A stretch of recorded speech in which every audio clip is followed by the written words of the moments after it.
Bienvenidos curiosos de la filosofía, están en Casa del Café, el lugar donde simplificamos la filosofía y la llevamos de los clásicos a la actualidad. Soy Enrique, su anfitrión filosófico, y estoy emocionado de explorar juntos el fascinante mundo del pensamiento y la reflexión. En este podcast encontrarás un conocimiento general de la filosofía respaldado por argumentos, bibliografía, casos de estudio e investigación empírica ya existente. Nuestro objetivo es simplificar la filosofía proporcionando explicaciones claras y resúmenes concisos de los conceptos y o términos filosóficos, las corrientes y los filósofos. Comenzaremos desde los presocráticos y avanzaremos hacia la filosofía contemporánea. A medida que exploramos cada serie, dividida en capítulos y episodios, ampliaremos la información y analizaremos los términos y las ideas para que puedas comprender mejor el fascinante mundo de la filosofía.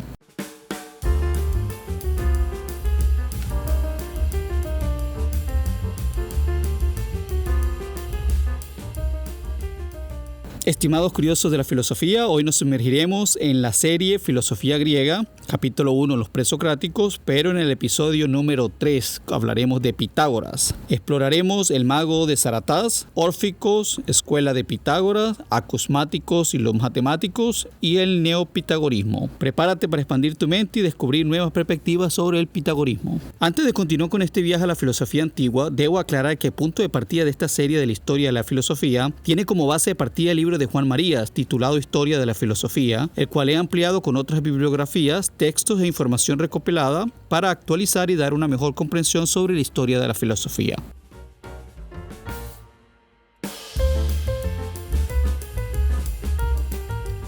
Comenzamos con el episodio número 3, los pitagóricos de esta serie del origen de la filosofía. Comenzamos con Pitágoras. Después de los milesios, el primer núcleo filosófico importante son los pitagóricos. A fines del siglo VI, la filosofía se traslada desde las costas de Jonia a las de Magna Grecia, al sur de Italia y a Sicilia, y se constituye lo que Aristóteles llamó la escuela itálica. Parece que la invasión persa en Asia Menor desplazó hacia el extremo occidental del mundo helénico a algunos grupos jónicos, y de esta fecunda emigración surgió el pitagorismo. El fundador de esta escuela fue Pitágoras, pero Pitágoras es poco más que un nombre, apenas se sabe nada de él y nada con certeza. Parece que procedía de la isla de Samos y fue a establecerse a Crotona en la Magna Grecia. Se le atribuyen varios viajes, entre otros a Persia, donde hubo de conocer al mago Saratás, es decir, a Zoroastro o Zaratustra.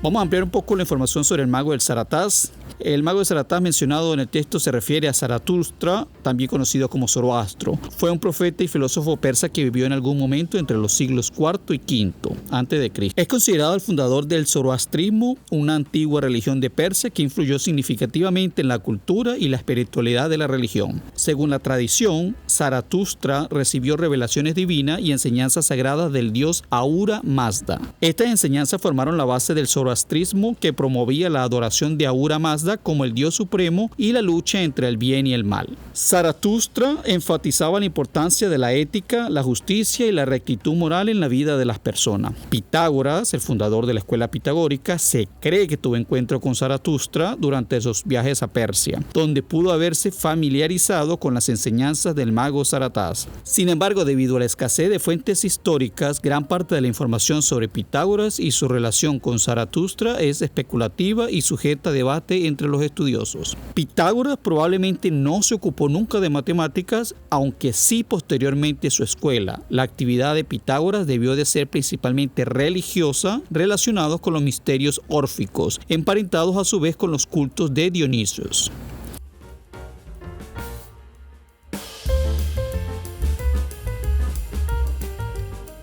Amplío lo que es la información de la palabra órficos. Se refiere a los seguidores o practicantes de los misterios órficos. Los misterios órficos eran un conjunto de rituales y creencias religiosas que se originaron en la antigua Grecia y estaban asociados con el personaje mítico de Orfeo, un legendario poeta y músico. Los seguidores de estos misterios creían en la existencia de un alma inmortal y buscaban la purificación espiritual y la salvación a través de rituales secretos y enseñanzas místicas. Los cultos órficos estaban relacionados con los cultos de Dionisos, un dios griego asociado con el vino, la naturaleza y la fertilidad. Ambos cultos compartían ciertas creencias y prácticas religiosas, y los seguidores órficos a menudo también adoraban a Dionisos. Los misterios órficos se enfocaban en la idea idea de la redención del alma y la liberación del ciclo de renacimiento y muerte a través de reconocimiento espiritual y la adoración de los dioses.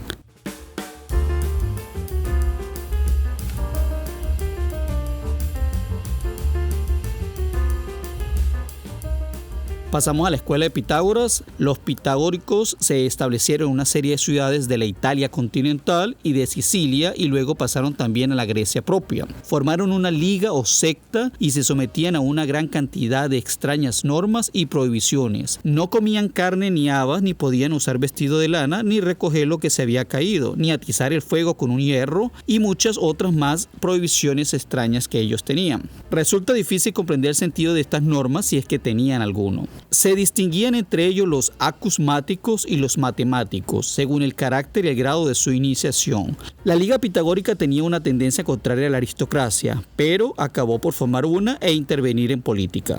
Como consecuencia de esto, se produjo una violenta reacción democrática en Crotona y los pitagóricos fueron perseguidos, muchos de ellos muertos y su casa incendiada. El fundador logró salvarse y murió, según se dice, poco después. Más tarde alcanzaron los pitagóricos un nuevo florecimiento llamado el neopitagorismo. Los pitagóricos creían en la transmigración de las almas y practicaban una dieta vegetariana. También se interesaban por las matemáticas y la música y creían que el universo estaba gobernado por principios matemáticos. La escuela pitagórica fue un movimiento muy influyente y sus ideas tuvieron un profundo impacto en la filosofía y la ciencia griega.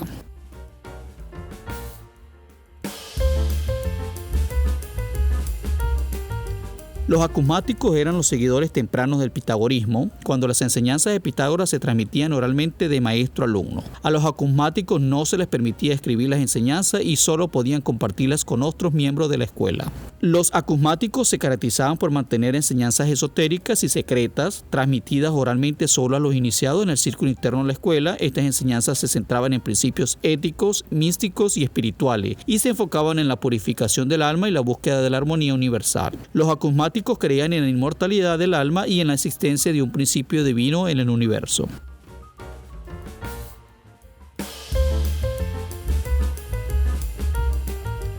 Por otro lado, los matemáticos eran un grupo de seguidores de la escuela pitagórica que se enfocaban en el estudio y la aplicación de las matemáticas. Aunque compartían ciertos principios filosóficos con los acusmáticos, como la creencia en la armonía y la proporción en el universo, su enfoque principal estaba en el estudio de las propiedades numéricas y geométricas. Los matemáticos pitagóricos desarrollaron importantes descubrimientos en matemáticas como el teorema de Pitágoras y creían que las leyes matemáticas eran la base para comprender el mundo natural. Ambos grupos compartían una base filosófica común, pero diferían en sus énfasis y enfoques de estudio.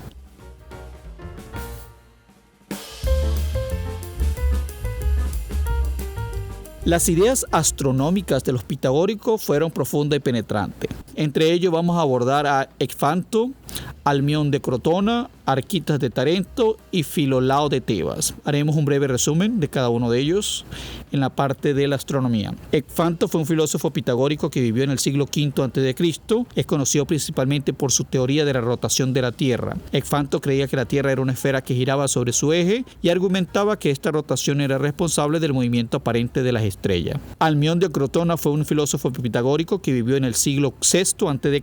Es conocido principalmente por su teoría de los 4 elementos. Almión creía que el universo estaba compuesto por 4 elementos: tierra, aire, fuego y agua. También argumentaba que el alma era una entidad separada del cuerpo y que sobrevivía después de la muerte. Arquitas de Tarento. Arquitas fue un filósofo pitagórico que vivió en el siglo IV a.C. Fue un brillante matemático y astrónomo y se le atribuye la invención del reloj de agua y la hélice. Arquitas también fue un líder político y se desempeñó como general del ejército de Tarento. Filolao de Tebas fue un filósofo pitagórico que vivió en el siglo V a.C.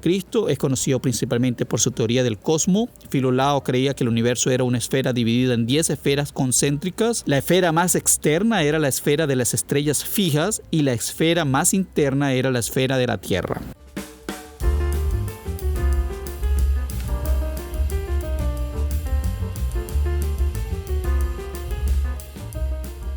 Ok, como último título tendremos el neopitagorismo. Ampliamos la información. El neopitagorismo fue un resurgimiento de la filosofía pitagórica que tuvo lugar en el siglo I a.C.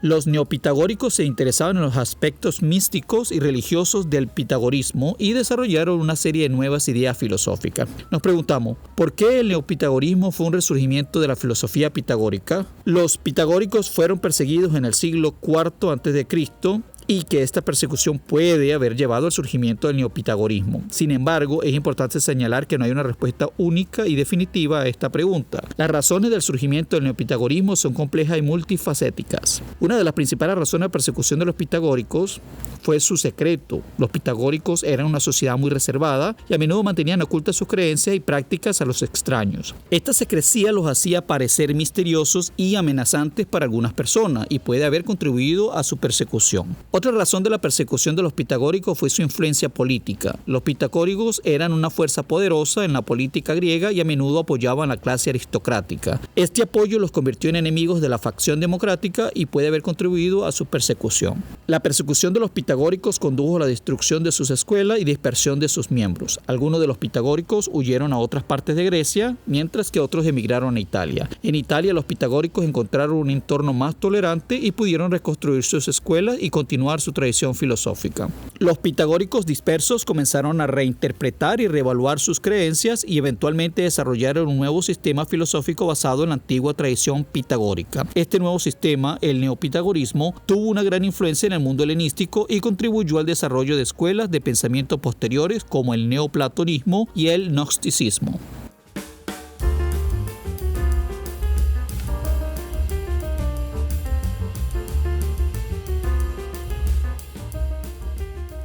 Y esto es todo por hoy, estimados curiosos de la filosofía. Espero que hayas disfrutado de este episodio y que hayas obtenido una visión más clara de Pitágoras. En el siguiente episodio nos sumergiremos en el interesante mundo de Parménides y la escuela de Elea. No te la puedes perder. En Taza del Café